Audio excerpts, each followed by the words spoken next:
بسم الله الرحمن الرحيم. السلام عليكم ورحمة الله وبركاته.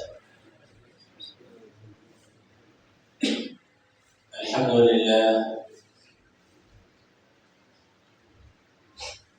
لله رب العالمين، والعاقبة للمتقين، ولا عدوان إلا على الظالمين. وصلي وسلم على هذا النبي الأمين وعلى آله وصحابته غر الميامين. أما بعد، فيا أيها المؤمنون الأعزاء، أوصيكم ونفسي بتقوى الله عز وجل، فقد فاز المتقون.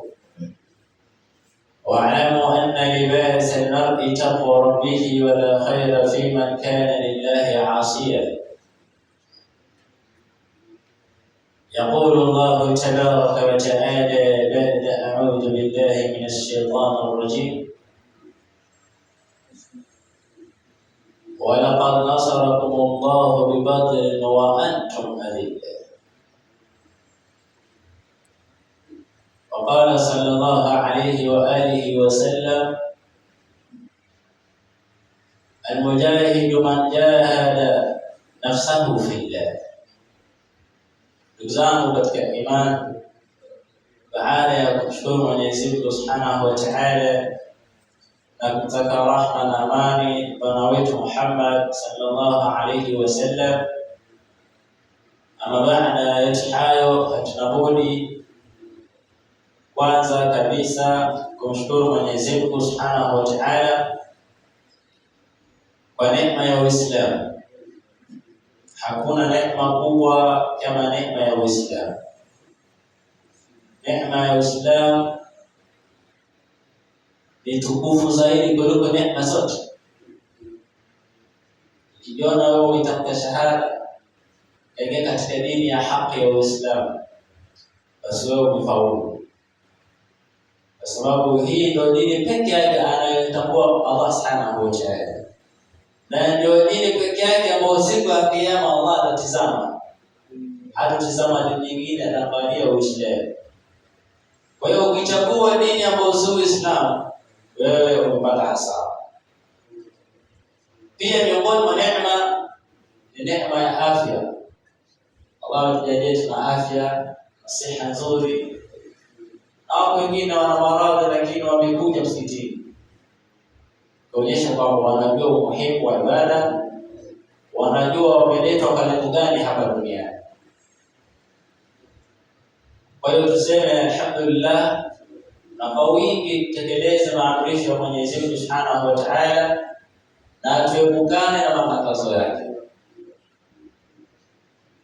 Katika Jumaa iliyopita tulizungumza kuhusiana na toba, Waislamu kurudi kwa Mwenyezi Mungu Subhanahu wa Ta'ala, watubie madhambi yao yalikuwa makubwa na yalikuwa madogo, kwa sababu ndio mwezi wenyewe huu, mwezi wa msamaha, mwezi wa kuomba toba. Usiposamehewa katika mwezi huu, basi ni ngumu sana katika mwezi mwingine. Kwa hiyo tukaelezana, tukakumbushana, kwa sababu si mageni katika dini ya Uislamu. Hakuna jipya, hakuna siku inazungumza kitu kipya, hakuna siku, yale tu watu wanakumbushana. Kwa hiyo tunakumbushana kuhusu kurudi kwa Allah. Natumai nafsi yangu ilirudi kwa Allah na sisi pia zirudi kwa Allah.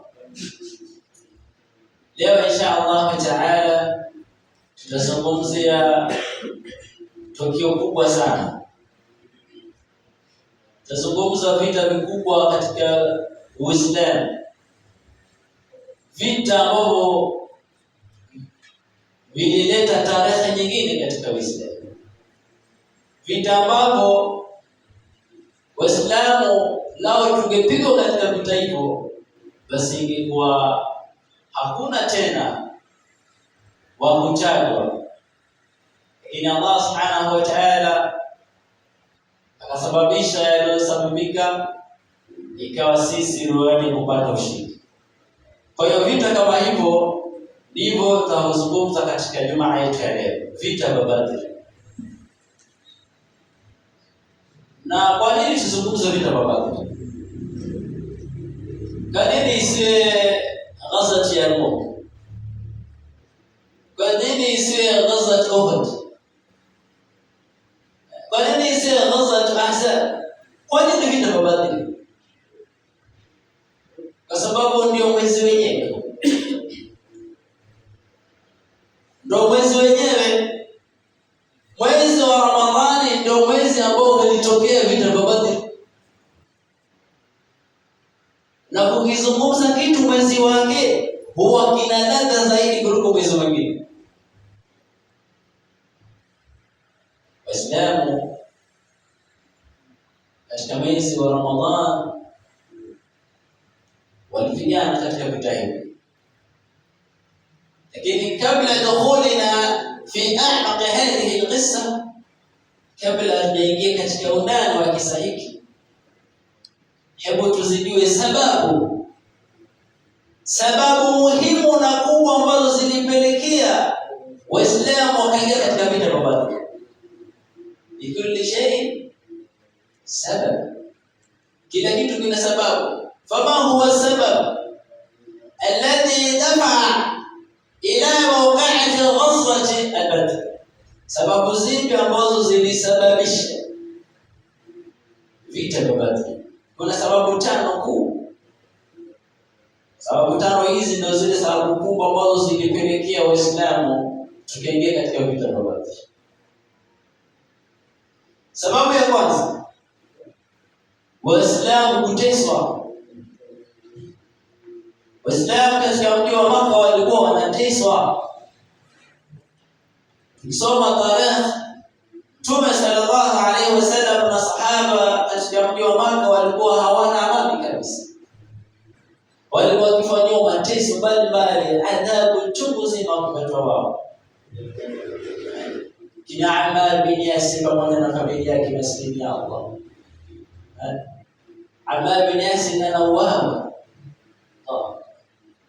Mamake anauawa. Babake anauawa akiwatizama hivi.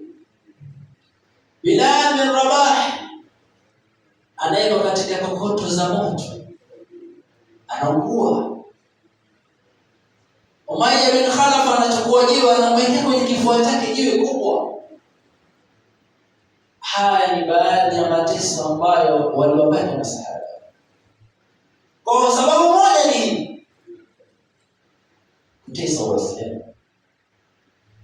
Sababu ya pili, Waislamu kunyanyaswa, ikawa hakuna freedom. Watu wanajificha kwenda kusoma Qur'an kwa Mtume sallallahu alaihi wasallam. Imagine, yani wewe umezaliwa pale, umeishi pale, lakini sasa hivi wewe umekuwa kama mkimbizi. Huna amani kwenu. Basi hii ni miongoni mwa sababu zilizopelekea Waislamu kuingia katika vita vya Badr. Sababu ya tatu, Makuraishi kutaka kumuua Mtume sallallahu alaihi wasallam. Walitaka kumuua. Wataka kumuua Mtume sallallahu alaihi wasallam. Walikaa kikao, wakawa wanapanga namna gani wamalizane na Mtume sallallahu alaihi wasallam. Walipokuwa wamekaa katika kile kikao chao, akaja Ibilisi. Lakini hakuja kwa sura ya Ibilisi. Alikuja kwa sura ya shekhe wa kutoka Najdi. Kapiga joho lake vizuri na kilemba shekhe. Akakaa pamoja na Makuraishi. Kila mtu akawa anatoa rai yake pale. Wengine wanasema tukamate, tumtoe katika mji wa Makka, kwa sababu anaharibu vijana wetu. Anawaletea vijana wetu dini ambayo sisi hatujaijua. Dini nyingine, dini mpya. Kwa tukamate tumtoe katika mji wa Makka. Yule shekhe wanani ambaye niibiliza sala hiyo rai sikubali, kwa sababu kisha mtu amaka atarudi kwa sababu ndiko alikozaliwa. Hapa Maka ni kwao huyu, lazima atarudi. Kwa hiyo mimi hiyo rai mimi sikubali kabisa. Mwingine atatoa rai, basi kama hiyo huikubali, mimi naonelea tutafute chumba tutenda nikufungie pale, hakuna tena kutoka. Itakuwa hawezi kufanya da'wa tena, itakuwa Qur'ani yake hakuna anayemsomesha tena. Naona tukishafunga pale tutakosha maliza na yeye. Ibilisi akakataa sala. Mkishamfunga ndani ni mtaondoka, wanakuja jamaa zako wanafungulia. Maana Ibilisi sasa rai gani? Ibilisi akatoa rai, laanatullah alayhi. Akamwambia mimi niko na rai nzuri sana, lakini sijui kama mtaikubali. Rai gani hiyo? Akamwambia mimi rai yangu, tutafute haya makabila yote ya Kiarabu hapa Maka. Tutafute kijana huyu mmoja kila kabila la Kiarabu katika mji wa Maka. Tutafute kijana huyu mmoja shupavu mwenye nguvu, tumpatie upanga. Panga mkali. Ikifika usiku wale vijana waende wakaizunguke nyumba ya Mtume sallallahu alaihi wasallam. Akitoka Mtume wampige panga mmoja afidia mbali Mtume. Basi wote wakakubali sana. Sasa hapo hiyo ndo rai yenyewe hiyo. Hiyo na rai yenyewe. Ama ndio. Kwa sababu wakimpiga kila mmoja kwa mara moja atakufa.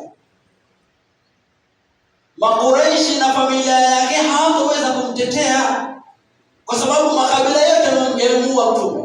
Nani ambaye atajitokeza kwenda kudai haki ya Mtume? Nani ambaye atajitokeza kwenda kupigana vita katika kudai bwana Mtume kauliwa? Hakuna. Makabila ni mengi bwana, yeye ndio yuko peke yake. Kwa hiyo wakakubali ile rai, lakini Allah subhanahu wa ta'ala akampa taarifa Mtume sallallahu alaihi wasallam. Jamaa wamekaa wanajadili namna gani ya kukua. Wa in yamkuru bika alladhina kafaru liyuthbituka au yaqtuluka au yukhrijuka. Unakumbuka wale jamaa walipokuwa wamekaa wanakujadili wakukamata wakutoe katika mji, wakukamata wakuue, wakukamata wakufungie. Wayamkuru Allahu wallahu khairul makirin. Wanapanga vitibi juu yako, lakini Allah naye anapanga vitibi pia. Wallahu khairul makirin. Na Mungu ndo bora wa kupanga vitibi. Wewe unapanga wadui, Mungu ndo bora wa kupanga wadui. Kwa hiyo akajulisha Mtume sallallahu alaihi wasallam. Mtume alifanyaje kwa hizo habari? Akamchukua Saidina Ali akamweka katika nyumba yake analala. Sije mwapapa kuniua, nje mnivamie katika nyumba yangu usiku nimelala sina habari, mnivamie. Nikitoka mniue. Sasa mimi namweka Saidina Ali hapo ndani. Jamaa wakaja siku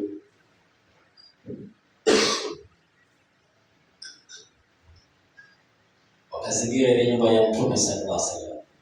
Na nyumba ya Mtume ilikuwa na matundu kidogo. Kwa ukitizama ndani unaona kuna mtu. Kwa wakatizama wakaona kuna mtu kwenye kitanda cha Mtume sallallahu alaihi wasallam kadali. Wakasema ewa, bado yuko ndani hajatoka.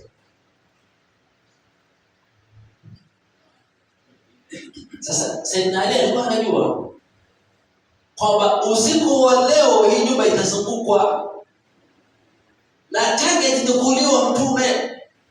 Mimi ndo nitakuwa kwa hapa ndani, mimi nitauawa. Angalia ushujaa wa namna gani,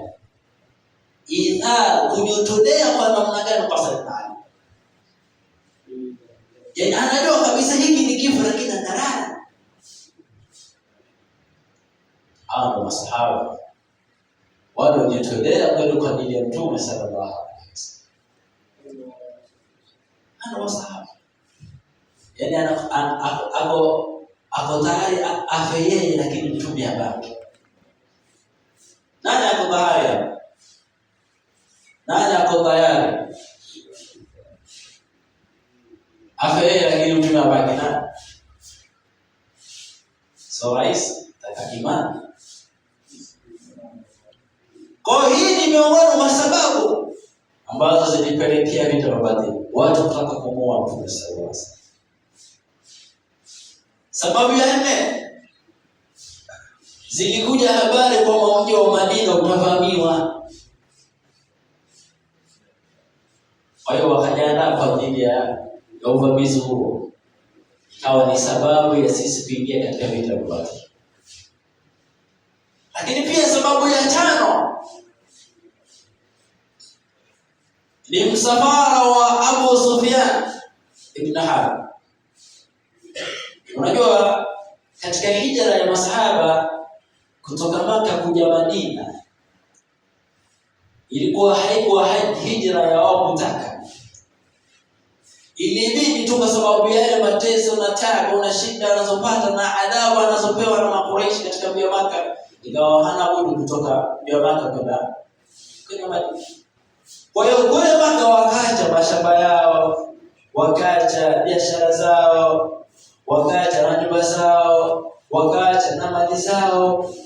Hizi mali zote ambazo waliacha na biashara zao na majumba yao na mashamba yao, jamaa walichukua kule. Walichukua zile mali na bidhaa zao mbalimbali na biashara zao mbalimbali, kwa sababu wenyewe hawako wamewafukuza. Kwa hiyo ikawa huo msafara wa Abu Sufyan umebeba zile bidhaa za watu wa Maka. Msafara wa takriban watu 40 umetoka Maka umeenda Sham, umefanya biashara kule na mali za watu na bidhaa za watu na biashara za watu. Sasa washapata faida kule, wanarudi sasa.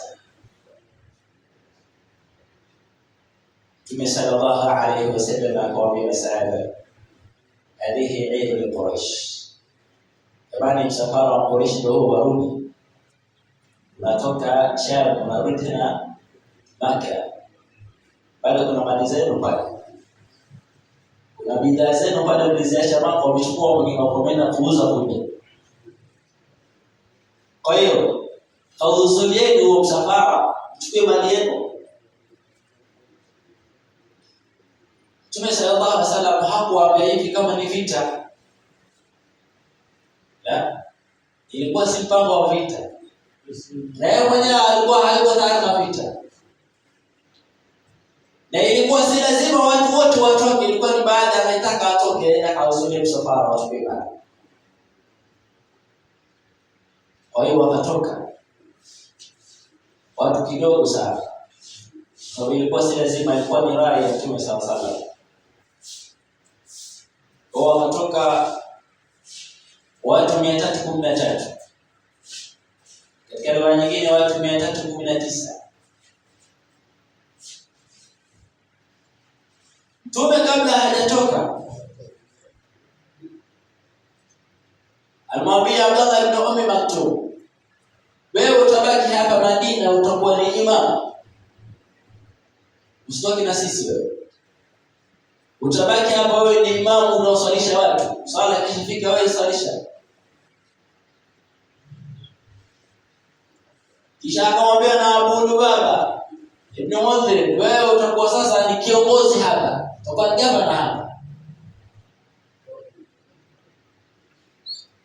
Haitaki sisi tukitoka mji wa Madina ubaki hivyo, lazima tuweke uongozi waendelee kama kawaida. Kwa hiyo akaweka imamu kwa ajili ya ibada na akaweka kiongozi kwa ajili ya ile serikali ya Madina. Naona Mtume sallallahu alaihi wasallam. Kwa hiyo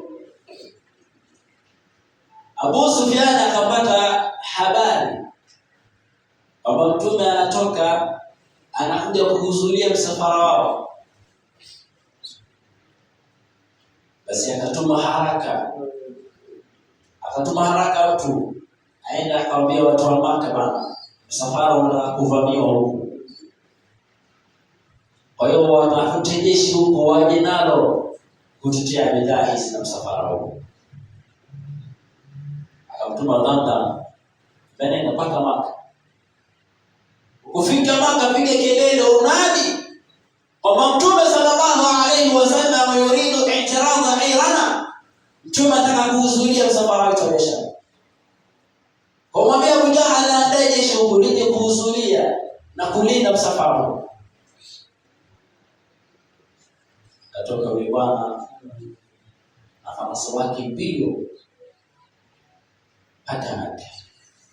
Akanazunguka pale mji wa Maka akitangaza, jamani, yeye msafara wenu Mtume anataka kuhudhuria, na ule msafara wa biashara mali nyingi pale. Kwa hiyo kaeni tayari bwana, jangaeni. Abu Jahal aliposikia zile habari alikasirika sana, akawaambia Mtume hatujui sisi. Akakusanya jeshi la watu 1000 na farasi 200 na ngamia 700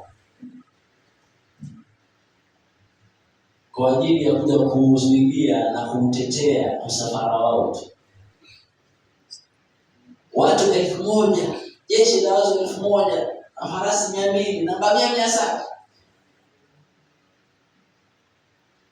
Sisi huku Madina tuko wapi? 313 au 19. Na farasi tulionao ni wawili tu. Farasi wa Zubair ibn Awwam na farasi wa Miqdad ibn Aus. Sasa farasi wawili tu basi. Ngamia hatuna wengi, tuna ngamia tu 70. Sasa idadi ya askari wetu kidogo. Farasi wa kupanda kidogo, ngamia wa kupanda kidogo. Wale wana farasi 200, ngamia 700. Jeshi la watu 1000, sisi tulikuwa na 313. Sasa tazama hiyo idadi. Mtume sallallahu alaihi wasallam anatoka Madina, wanakuja Badri. Hawajajipanga kivita, la, wamekuja na lao na kuhudhuria msafara. Lakini jamaa kuna wamejipanga kivita kabisa, wako tayari in case of anything tunapigana sisi. Mtu maskini hana lengo hilo. Sasa wale ngamia ndio kao wanabadilishana. Mtume anapanda ngamia 1 na Abu Baba na Ali ibn Abi Talib. Ali ibn Abi Talib na pamoja na mwenzake wanamwambia, ya Rasulullah, panda wewe, sisi tutakuja kwa miguu bwana. Unajua kutoka Madina mpaka Badri 160 kilomita 160. Sasa kilomita 160 utembee kwa miguu, utachoka sana. Lakini sasa utafanyaje wakati vipando kidogo na nyinyi mko 300 na kama 100 wanapanda watu 3, kisha wanabadilishana, wanapanda hawa wanatembea kiasi fulani, wanashuka, wanapanda wengine. Sasa Ali na wenzake wanaambia Rasulullah, wewe panda, sisi tutembea. Mtume anawaambia, ma antuma bi aqwa minni, nyinyi hauna nguvu kuliko mimi. Wakati huo Mtume ana miaka 55. Sasa Ali ndio kijana, lakini Mtume anamwambia nini? Ma antuma bi aqwa minni, nyinyi hauna nguvu kuliko mimi. 55 years. Sasa hivi mtu wa miaka 55 anaweza kutembea kilomita 160.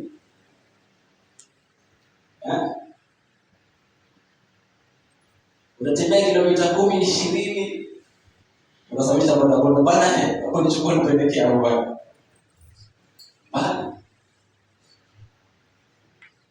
Lakini Mtume sallallahu alaihi wasallam hakuona mimi ni mtume hata nipande. Tawadha alijishusha Mtume sallallahu alaihi wasallam. Viongozi chukweni funzo hapa. Mjishushe na nini? Si kila siku kujitweza kujiweka juu, jishushe na wewe siku moja. Wale unaoongoza waone na sisi tuna kiongozi hapa.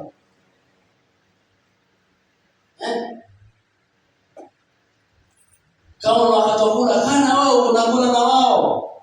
Wafika kumbe hatujatengwa na sisi. Lakini wako wapi viongozi hawa? Wachache sana utawapata. Wengi ni wale wa kujifundisha. Mimi sina watu wa chini bwana. Mimi nakaa na watu wa juu, high class. Na meza yangu bwana ni ile meza ya high table bwana. Ukiangalia kila kitu kiko pale. Na mayai. Kuna juice. Kuna chai ya maziwa ambayo haijatiwa maji. High table bwana. Kama kuna pilau aina zote. Pilau ya purple, pilau ya yellow. Yaani pilau zote ziko pale. Wale vijana kule wanakula nini? Tujishushe. Tuna anajishusha na wala. Hata mimi nitatembea. Kama unatembea subhanallah. Yesu akatoka mpaka walipofika Badri ile msafara tayari ulikuwa ushapita. Ile msafara wa Abu Sufyan na Harb al-Qadar ushapita. Hawakupata. Sababu walipopata zile habari Abu Sufyan aligeuza njia akapita na upande wa ufuoni kulitokezea Makka. Kwa hiyo hawakupata. Kwa hiyo njiani wakakutana na Abu Jahl na jeshi lake hilo. Abu Sufyan akamwambia Abu Jahl, jamani rudini. Kwa sababu ule msafara wa mtume ushatupita sisi, haujatupata. Tuko safe, kwa hiyo haina haja muende, rudini. Abu Jahl akasema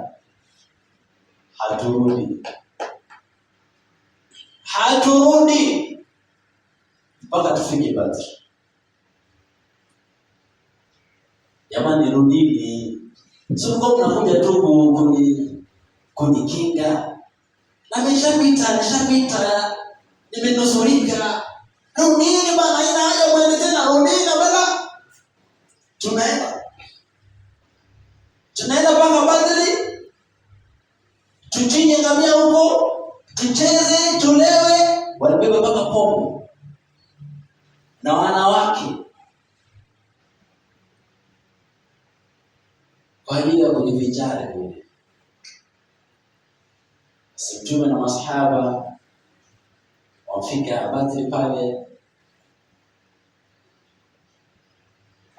Bidaya anamuuliza Mtume sallallahu alaihi wasallam, Rasulullah, naomba tufikie hapa ni wahi, naomba tufikie hapa bala si wahi. Mmoja wetu nimeona tufikie hapa.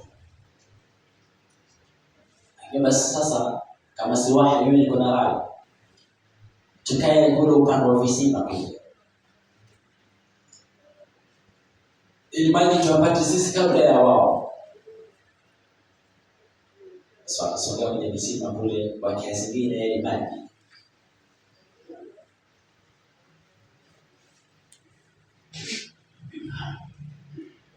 Sasa Mtume sallallahu alaihi wasallam akawa na wasiwasi na Ansar.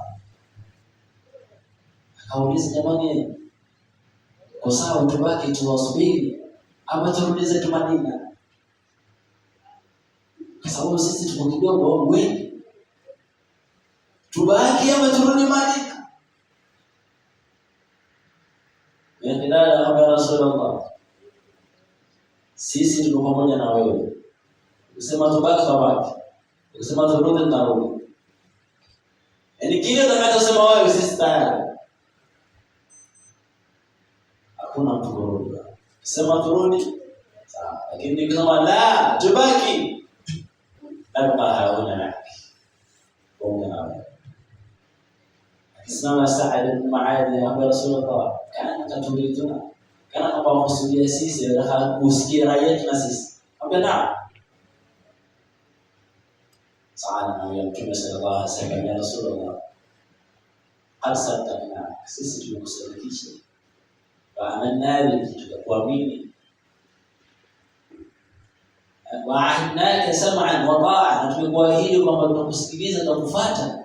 Sasa wewe sema, hata leo unasema tuvuke hii bahari, tutavuka, lakini amri ni yako. Sasa Mtume sallallahu alaihi wasallam alipoona rai nzuri, maoni mazuri kwamba hawa wako tayari kushikana na mimi, kwa pamoja na mimi, basi wakatulia pale, wakasubiri. Jamaa zinafika sasa na jeshi lao kubwa kweli kweli, kelele, vifijo na nderemo. Usiku ule Mtume sallallahu alaihi wasallam kurejesha sana, kurejesha nguo usiku ule kuamkia siku ya vita, kurejesha kweli kweli. Mtume sallallahu alaihi wasallam akakaa chini ya mti, akawa analia na Allah subhanahu wa ta'ala, anaomba Allah subhanahu wa ta'ala idadi mkubwa au kidogo. Anainua mkono Mtume sallallahu alaihi wasallam, anamwambia Allahumma anjiz wa'dak, Allahumma anjiz ma wa'adtani, Allahumma ituhliki hadhihi fi'a la tu'badu bi awdati. Ewe Mwenyezi Mungu, timiza ulichoniahidi, niahidi utanipa nasra, basi timiza ya Allah. Ya Allah, lao hiki kikosi chako kitangamia, basi ndio hutaabudiwa tena. Tumenalia mpaka kile kishada alichokuwa amejifunga kimeanguka kukulia na Allah subhanahu wa ta'ala. Wakati anafuata Mtume sallallahu alaihi wasallam, anakiwa kile kishada na mweka juu ya bega yake, anambia ya Rasulullah, kafa, tosha ya Rasulullah, tosha. Allah ameitikia dua yako, atakujibu, atatekeleza ahadi yake kwako, tosha ya Rasulullah.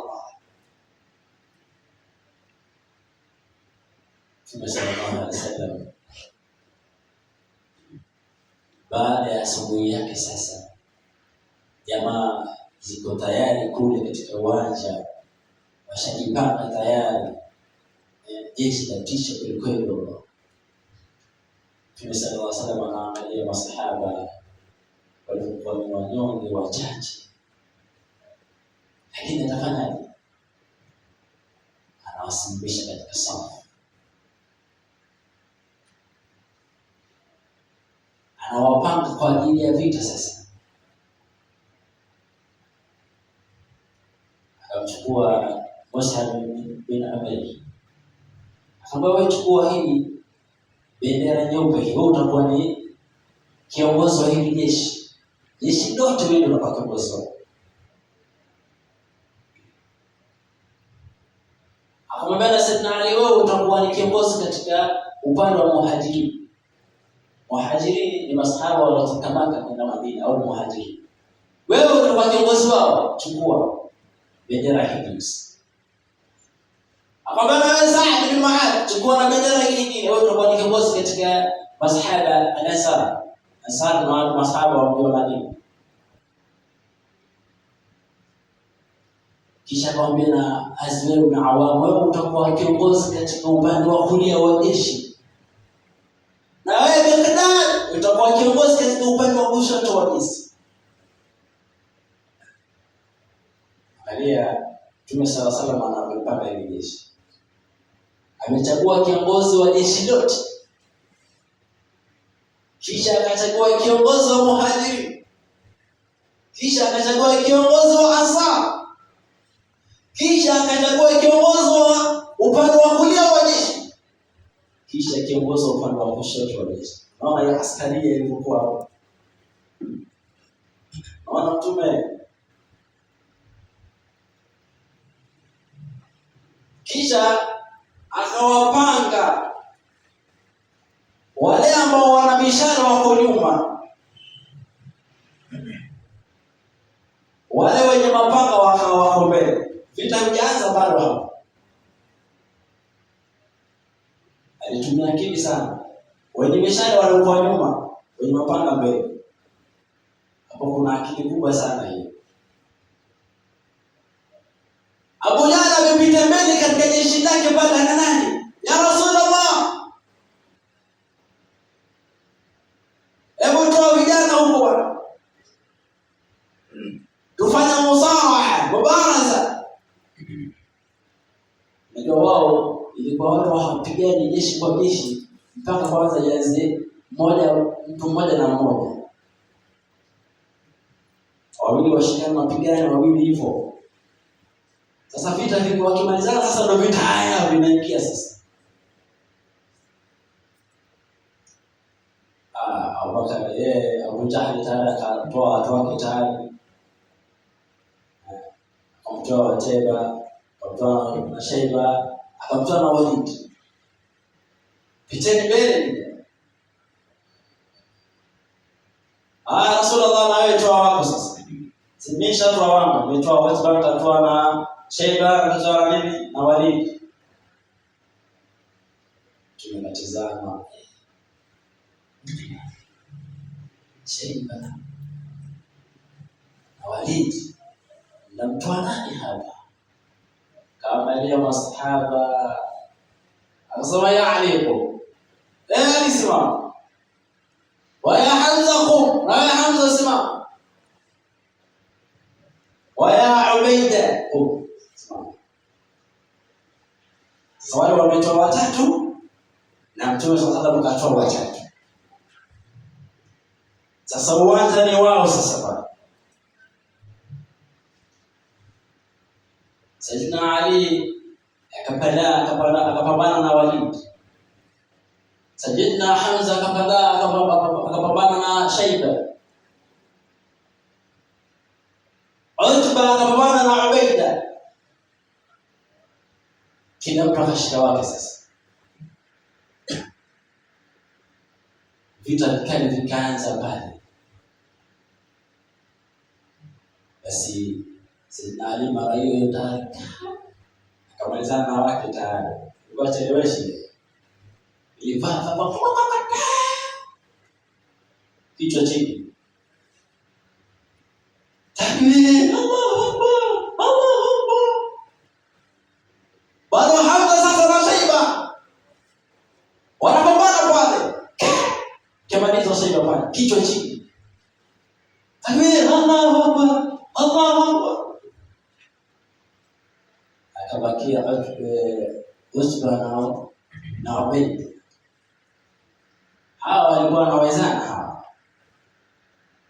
Kila mmoja alimkata mwenzake upanga mkali sana.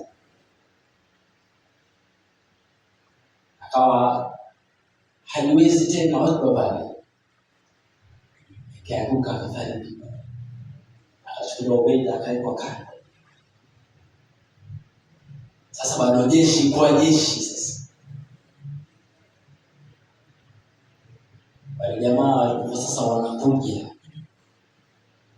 kama nyuki. Mtume sallallahu aliomba kama ya Rasul, ya Allah, nipe nusra yako. Wala akasema tastaghithuna rabbakum fastajaba lakum. Tastaghithuna rabbakum fastajaba lakum anni mumiddukum bi-alf min al-malaikati murdifin. Alishuka Jibril na malaika 1000 kwa ajili ya kutetea Waislamu. Mtume sallallahu alaihi wasallam alipoona jeshi ndio lile alichukua mchana. Akautuma kwa jeshi la Quraysh, shahadatul wujuh. Allah anasema ramaita idh ramaita walakin Allah, wama ramaita idh ramaita walakin Allah rama. Ukutupa ukutupa bali Allah ndiye alitupa. Sa'ulqi fi qulubi alladhina kafaru ar-ru'ba, mtachia katika nafsi zao hofu, woga. Jibril anakuja na malaika kisha. Basi jamaa alipokuwa zinakuja hivi, wale watu wa nyuma wale wa mishale wakaja mbele, wale wa mapanga wakaja nyuma. Sasa kila mtu ameanza vita kwa mishale kwanza.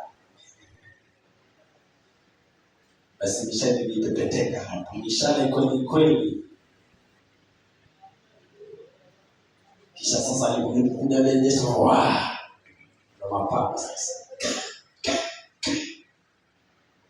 Vita ilichacha mavumbi, hakuna onekana mtu hapo. Kumetulia, ni mapanga tu analia. Wakatokezea vijana wawili wa Kiansari, Mu'adh bin Afra na Muawidh bin Afra. Ni kwa mapasha hao katika mji wa Madina. Mama yao alikuwa vizuri katika dini, katika mapenzi ya dini, katika mapenzi ya Mtume sallallahu alaihi wasallam. Walikuwa wakichukua mafunzo kwa Mtume sallallahu alaihi wasallam katika mji wa Makka. Kwa wao wamejenga akida nzuri na mahaba kwa Mtume sallallahu alaihi wasallam. Wakamfuata hawa vijana wawili, walikuwa vijana wadogo sana. Wakamfuata sahaba Abdurrahman ibn Auf. Akamwambia ya Abdurrahman ibn Auf, aina Abu Jahl, hebu tuonyeshe Abu Jahl. Abu Jahl ndio ngombe Abu Jahl. Walikuwa Abu Jahl, lakini wanasikia tu kama kuna Abu Jahl hatari sana huyo. Wanafuata Abdurrahman na wanamuuliza aina Abu Jahl, tuonyeshe Abu Jahl katika kundi la Quraysh nani? Abdurrahman akauliza, mbona unataka kuta? Kana wanamwambia samina annahu yasubbu an-nabii, sisi tumesikia anamtukana Mtume. Sisi tumesikia anamtukana Mtume. Tuko na hasira na sana vipi mtukane Mtume sallallahu alaihi wasallam. Vijana wadogo tu, angalia mahaba yao kwa Mtume.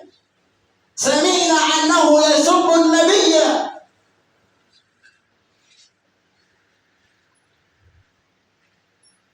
wa yuridu qatla, na anataka kumuua Mtume. Sasa tuonyeshe nani katika hawa. Wameingia kwenye jeshi la Waislamu.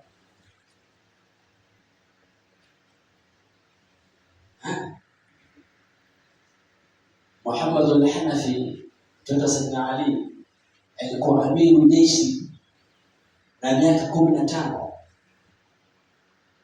Miaka 15 ni kiongozi wa jeshi kubwa. 15 years. Wakati kwa 15 years leo unajua atakushika ile manati ile.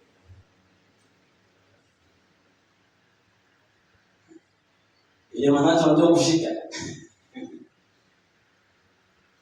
Na ukalenga shabaha ukapatia. Unaweza kushika.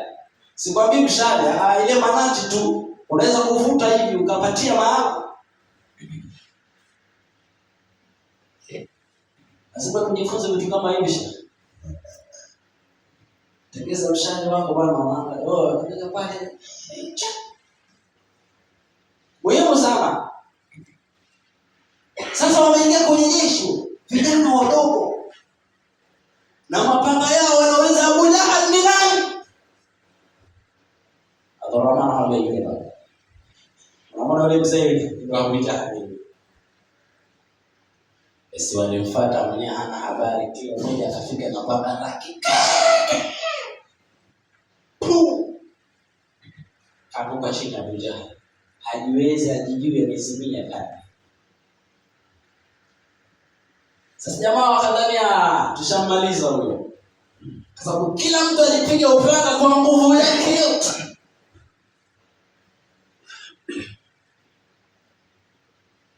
Alipanguka Abu Jahal pale, haliwezi tena, hawezi kuinuka taabani. Amekuja Abdullah ibn Mas'ud, anamtizama hivi, bado anapumua huyu, hajakufa huyu bado. Akasimama akamkemia hapa. Abdullah ibn Mas'ud akamkelea Abu Jahal kifuani hapa, kisha akatoa upanga wake. Ahzaka Allah ya adu, kata kichwa chake bado. Aliyejana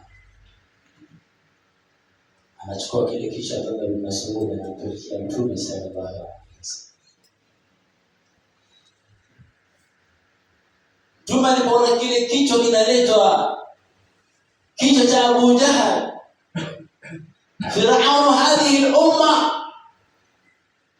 Mtume anafurahia, anatabasamu, anamwambia Abdullah bin Mas'ud, al-udhun bil-udhun wal-ra's ziyada, al-udhun bil-udhun wal-ra's ziyada. Na wakati Abdullah bin Mas'ud alikata hili sikio la Abu Jahal,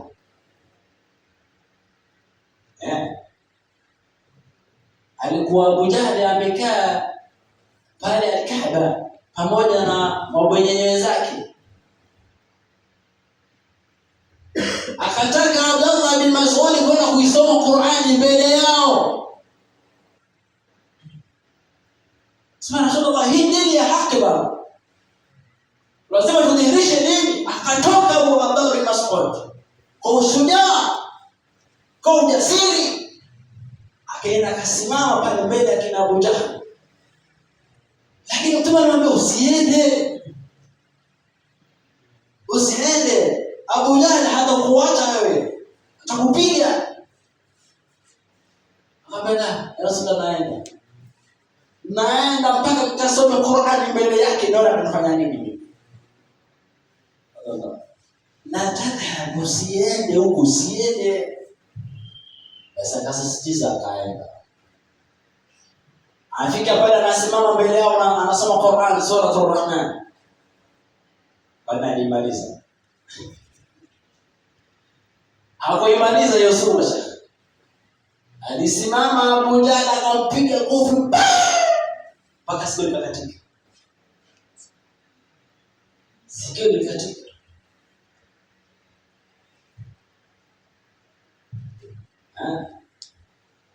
Basi tangu siku hiyo akajenga kisasi Abdullah bin Mas'ud na Abu Jahal. Alijenga kisasi bwana. Sasa wakati pale alimkalia pale na mkata kile kichwa, kwanza alimkata na sikio. Roho, kuna siku nilipiga wewe ukakata sikio. Sasa naanza na hili sikio. Akalitoa sikio. Alafu akamaliza kile kichwa. Tunamwambia al-udhun bil-udhuni wal-ra's ziyada, sikio kwa sikio, kichwa ni ziada yako hiyo umetaka.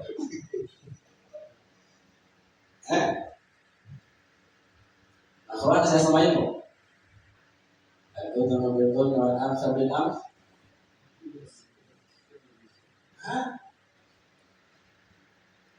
Ndio sasa.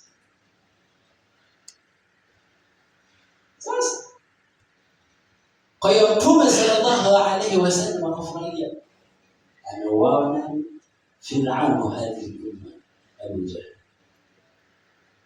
Kwa hiyo vita vikaendelea pale, wale malaika walioletwa wakaongozwa na Jibril wakapigana kweli kweli.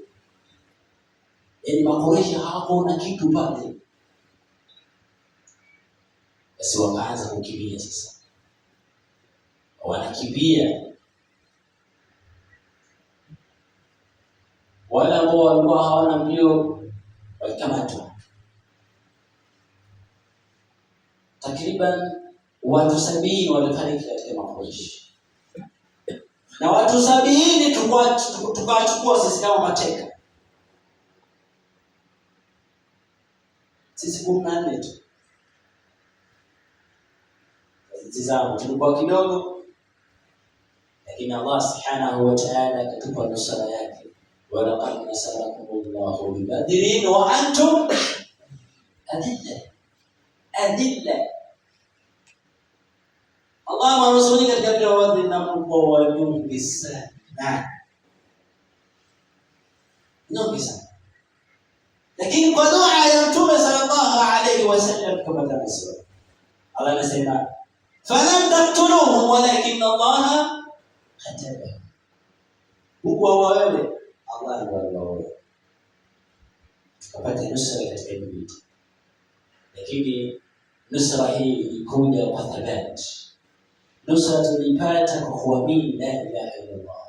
Nusra tulipata kwa kushikana na Mtume sallallahu alaihi wasallam. Nusra tulipata kwa mahaba ya Mtume sallallahu alaihi wasallam. Nusra tulipata